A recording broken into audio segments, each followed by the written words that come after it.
Welcome, everybody, to the Falmouth Community Media Center. And I'm Pat Ryan. I'll be your host tonight. And we got a great band here performing for you. And this is the FCTV's new media center. The name of this is being recorded. Welcome. This is being recorded, and so you might get broadcast on television, and you'll be able to find it on the internet as well. So the show is called the Falmouth Music Workshop from Studio 310, and it's a new series that is designed to illuminate music and the way its practitioners process and express it, and to enliven and engage current and future lovers of the creative improvisational music art form. So you're all part of that. Thank you. A little bit on the flow tonight. We're going to have another set from this wonderful group, Jim Robitaille Trio.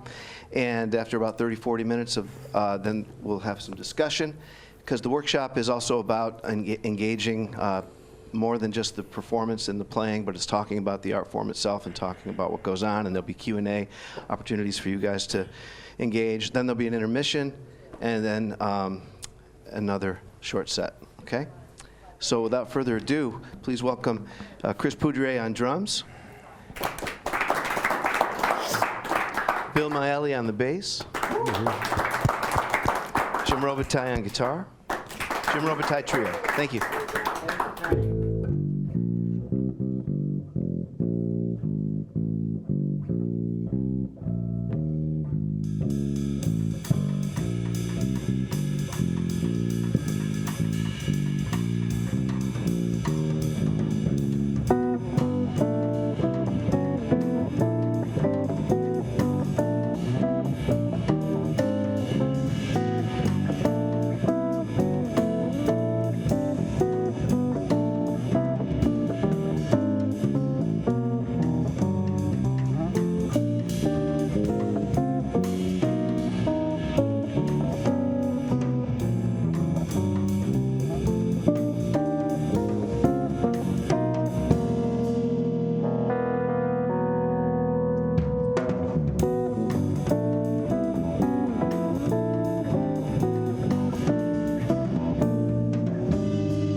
Thanks for coming out, everybody. Really appreciate, coming out to support this new show. And it's very cool. So that first tune was a tune called Transitions. The music we're playing tonight, almost all of it, is new music that we're going to be recording in January for a release in April on WCS Records. So this next piece we're going to continue with is a piece called Natural Selection.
So we're going to continue with a ballad entitled When We Passed.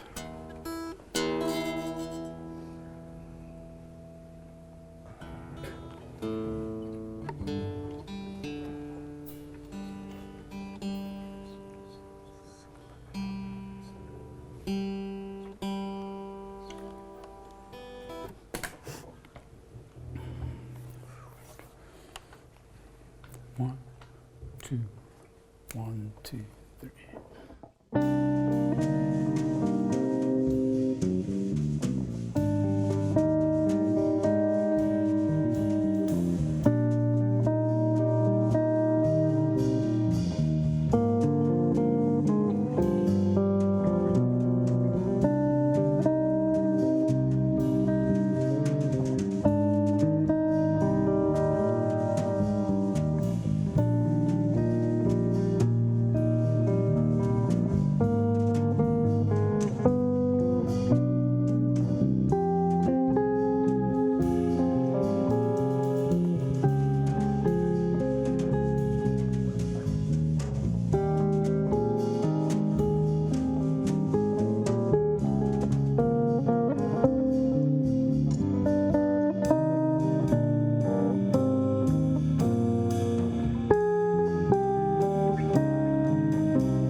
you.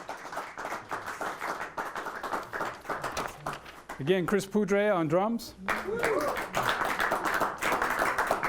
Bill Maelli on bass. We got space. And Jim Robitaille, we're going to continue with a tune called Space Cycles. And this will feature Chris at the end on a drum solo.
We're going to continue with a tune called February 12th, 2012.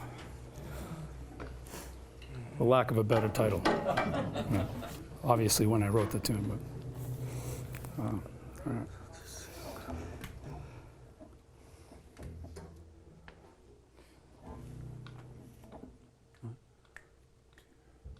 One, two, three.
Fantastic. Incredible playing and great compositions, huh, everybody? Wow.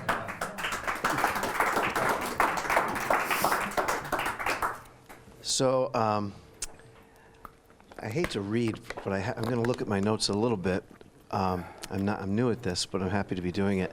But boy, it's really something, because I met Jim almost 30 years ago when I first moved to Falmouth, and he was really instrumental in helping introduce me to a lot of the players around here, and we did a bunch of gigs together. We used to play right up the street at the Nimrod when the Nimrod was here, and Flying Bridge and Coffee O and all kinds of places we've done gigs. And you know, 11 years ago now, when we had the Falmouth Jazz Fest, you played at it with the MM4. We had Esperanza Spalding at that event as well, and John Batiste the following year.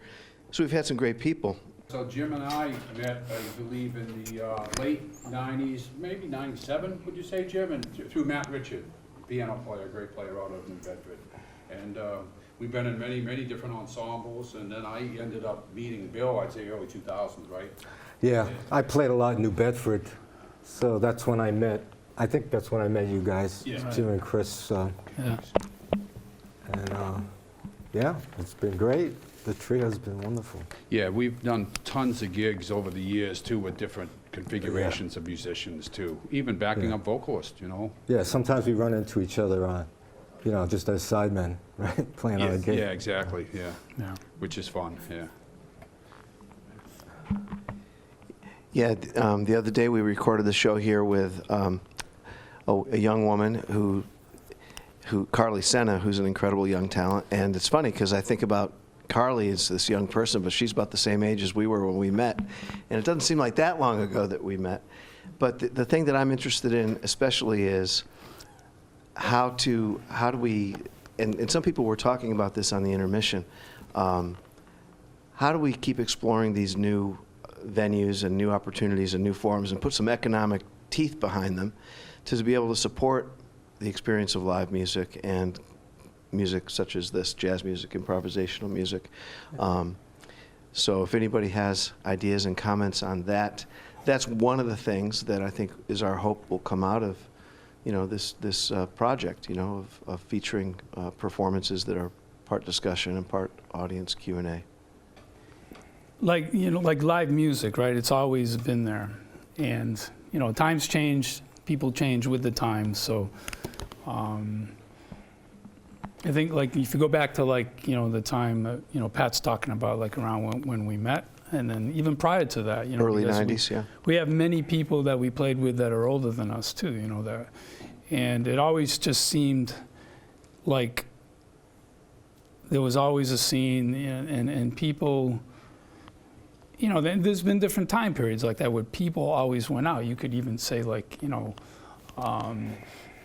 the Depression era. Even you talk to people like my, you know, people that grew up in that, like my dad or whatever. And so you have these different times, you know, in history where, you know, it's very much alive, you know, and there's not like a lot of distraction, you know. But everything changes, you know. Times change, people change. So there seems to be a lot of, there can be like some distractions from that, and the culture changes, and other things get embraced sometimes, you know. So, but things like this are always still there. It's just a matter of, you know, what each person desires, you know, to have in their life, right, to seek out.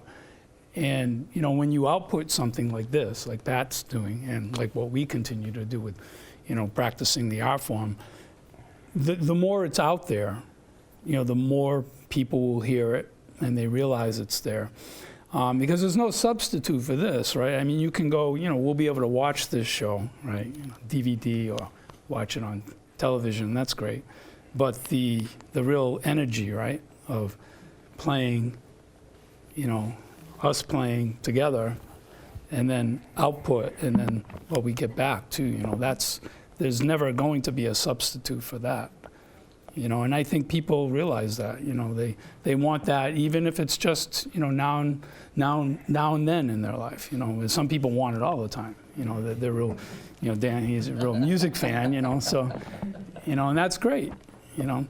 So we just have to look at it. It's interesting also to look at other cultures, and because these types of things, there's no way you're going to take them away.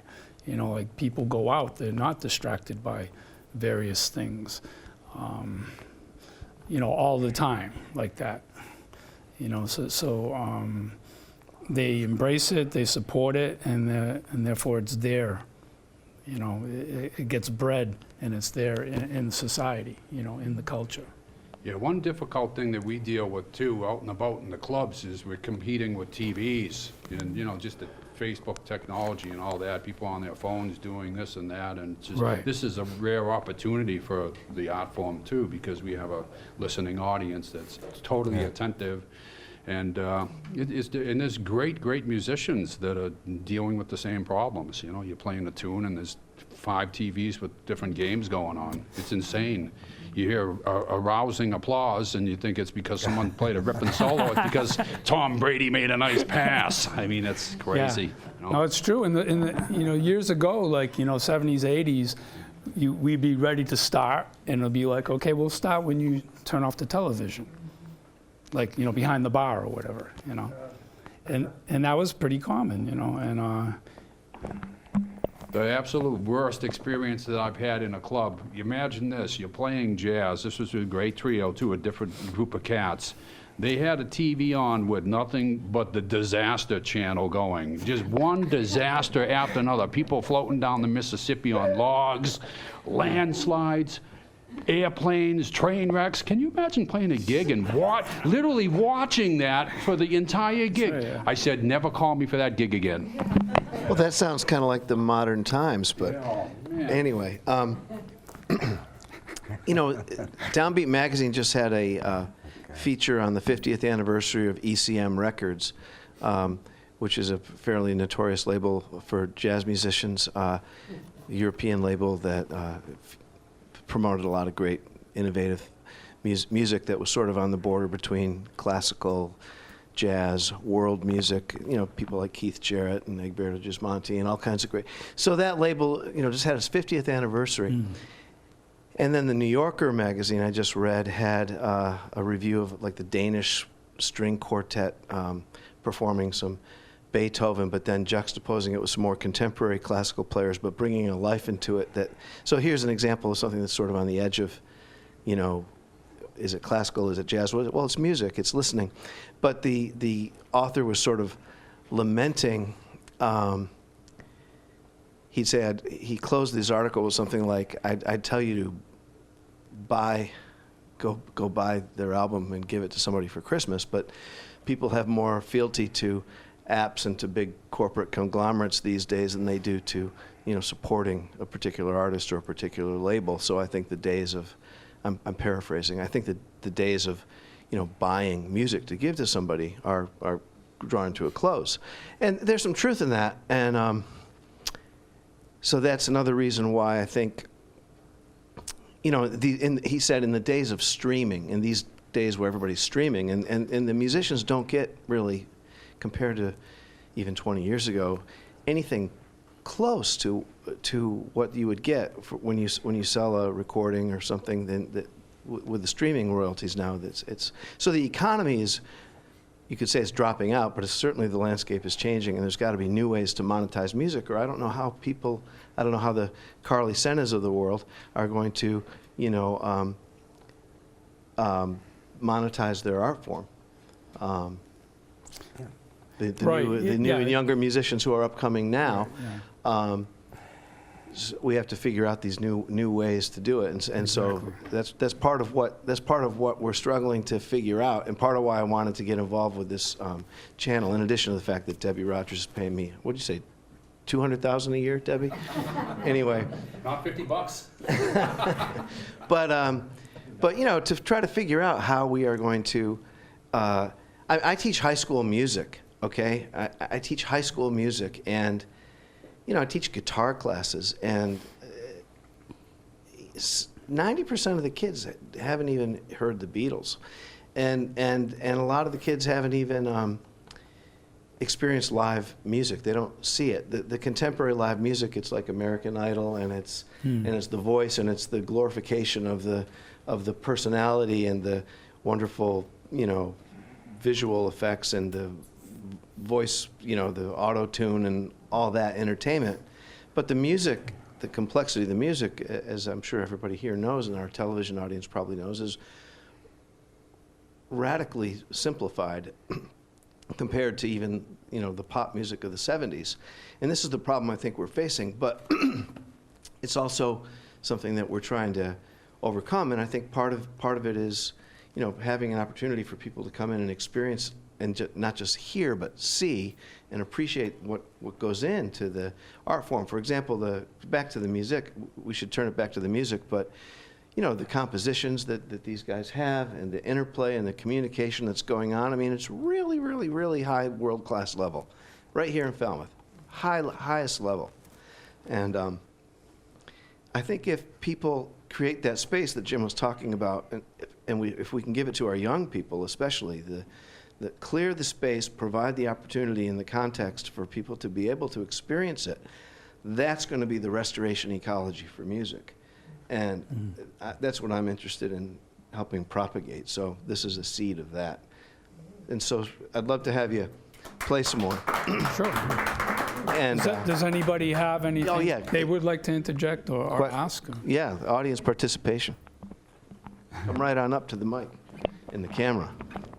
So I actually have 3 questions, one for each member of the band, if that's okay. Am I limited on how many questions I have? Is this working? Do I need this? Can you hear me? Okay, good. All right. So first off, can you tell me a little bit about that piece of artwork you have on your lap? It's made by a gentleman, Michael Tobias, excuse me, and he's up in Kingston, New York, upstate New York. And he makes beautiful instruments, just basses.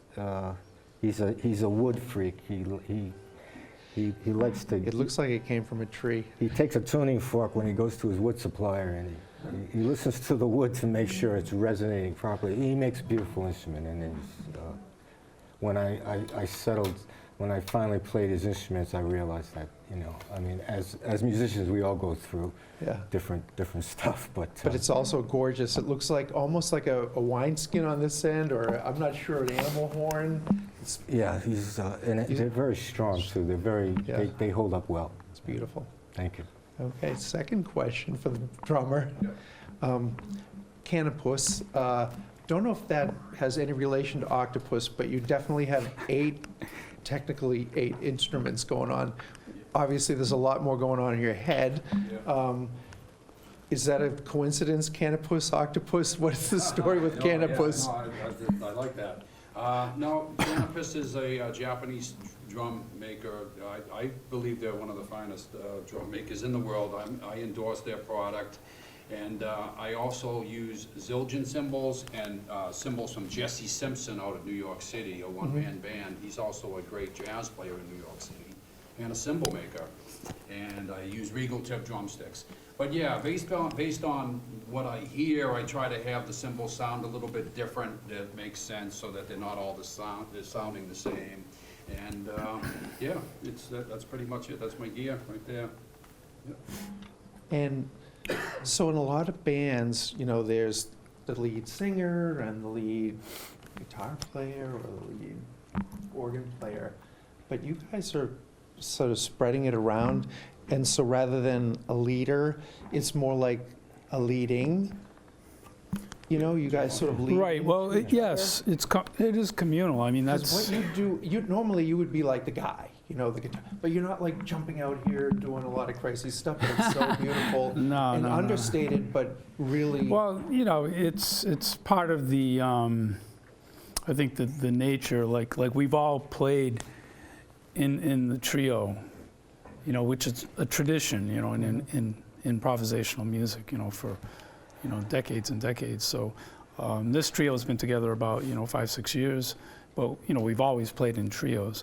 Almost all the music we do, I mean, like today we're just doing original music, but we do a lot of my arrangements and a lot, obviously my original compositions. Chris writes, some too, and, so that's open. We might do, a piece by him or an arrangement, but.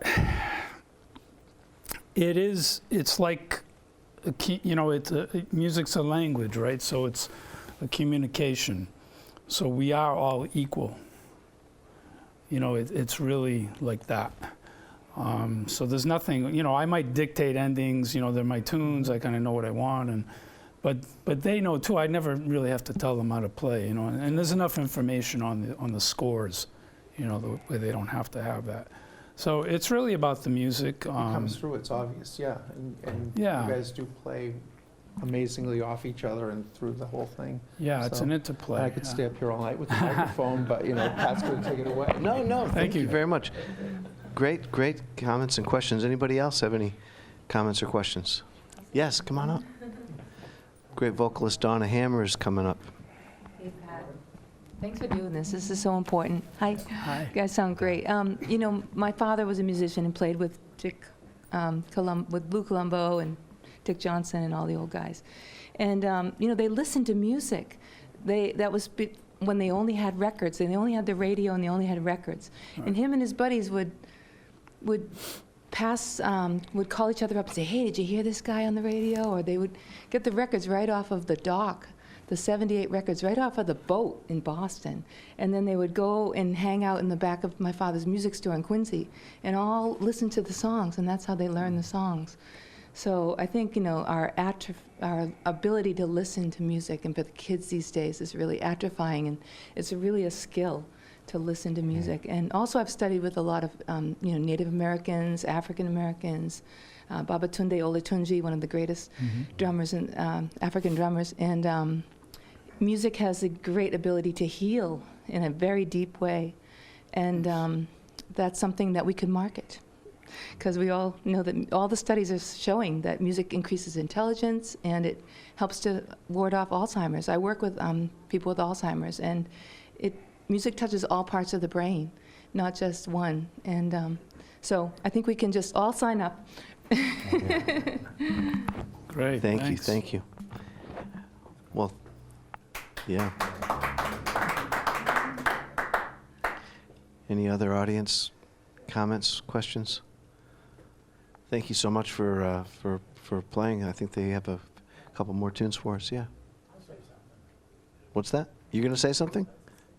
Come on up. Bob Senna.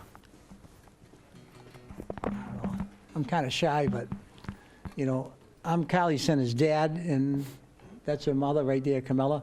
And Kylie's been playing with Pat over the last, 5, 6 years, doing all these gigs. And I've been involved in music. I'm not a music person, but I love music. Not too many people love music more than I do, and especially drummers. I talked to him during the break over there. And, maybe 30 years ago, I met this fella, and he became my best friend, Jim Mazdia. He was the former drummer, well, he is the former drummer of Boston, and he also turns around and he became a special friend of ours in the family. For 30 years, he lived with us on weekends, and I love drums. I started years before I even met him.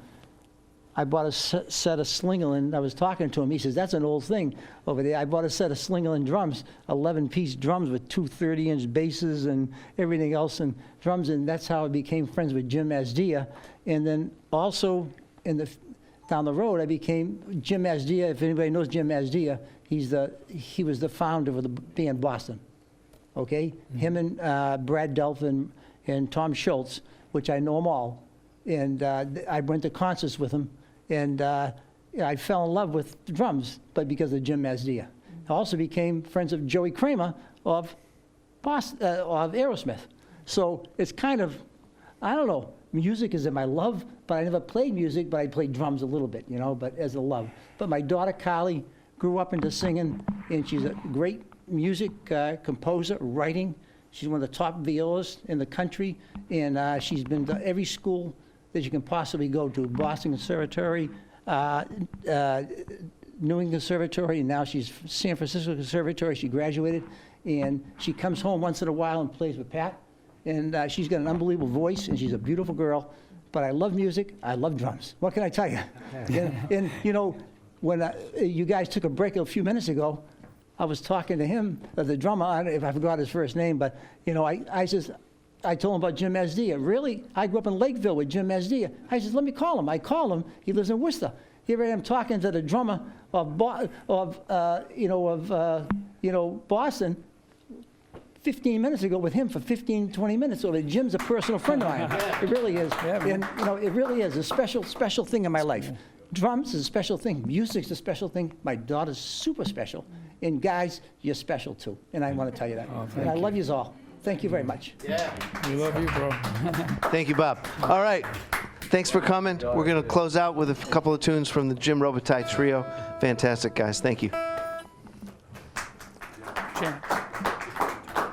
We're good. Chance? Yeah. This is a tune entitled Chance Meeting. It's going to feature Chris at the end. Speaking of drums.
Nocturne.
Tuesday? Arthur? Arthur C. or Slow Tuesday? Which one? Which one you like, Chris? Slow. Slow? Yeah. We're going to continue with another composition entitled Slow Tuesday.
Bill Maelli on bass. I'm Jim Robitaille. I guess we're going to do one more piece.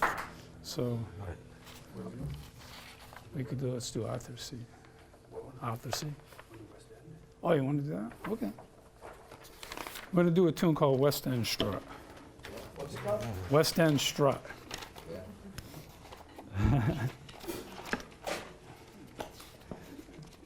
Food wants to play it, so.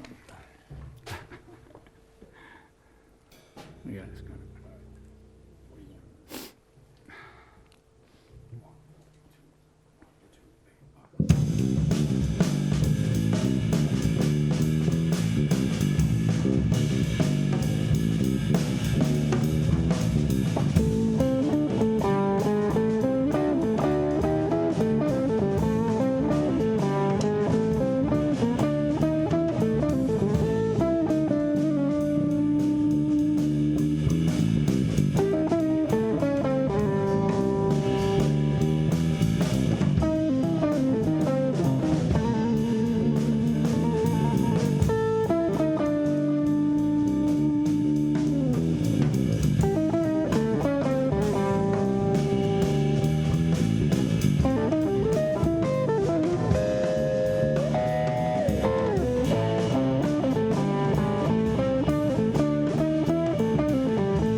Jim Robitaille Trio, everybody. Chris Boudrier, Bill Mayali, Jim Robitaille. Wow. Absolutely fantastic. Thank you all for coming. This has been the Falmouth Music Workshop from Studio 310. We hope to see you again in our future episodes. Thanks, guys, for playing. Thank you, Pat. Yeah, man. Play it out. Thanks for coming. Can't open. Can't open. Let's go. They're gonna play you out. You guys set up the We meeting. need 2 minutes, Pat? Yeah. 1, 2.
Thanks again, guys.